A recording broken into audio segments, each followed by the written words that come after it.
We want to be able to update our entries now, and the first thing we need to do is have some sort of helper method which allows us to find a particular entry by its unique ID. Because say I have an ID called 5, how can I get quickly which one of these entries that corresponds to, so that I can modify it further? Well, we need to implement that, and we'll do that in this lesson.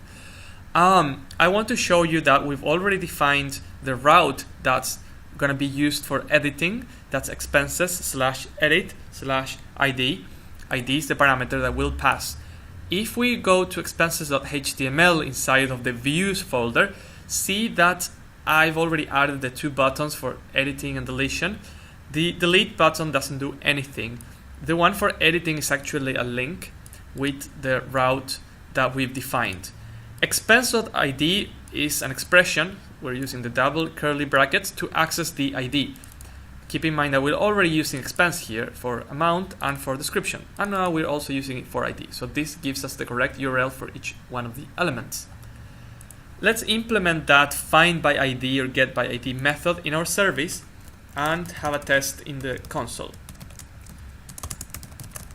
So this will take an ID as a parameter, and it should search for a particular ID in here and return that. You could easily do that with a loop, but there's also a utility function in _JS, the library we've included, which is called find. Find returns the first occurrence of a certain condition. So you put in a condition, you put in the array. When that condition is true, it will return that object. So in this case, we want to find one object where the object.id equals the ID that we are passing in here. Now the array, the collection is called service.entries, and this is where the condition will go. Entry will represent each one of the objects. We want to return, this will return a Boolean value, right? So this is entry.id equals ID. The first time this occurs, it will return an object, and that's it. That's what the method does. Let's have a play with this. For example, get by ID 1 will give us this first one. If we try, say, 5, we get the one that says bills, which is this one.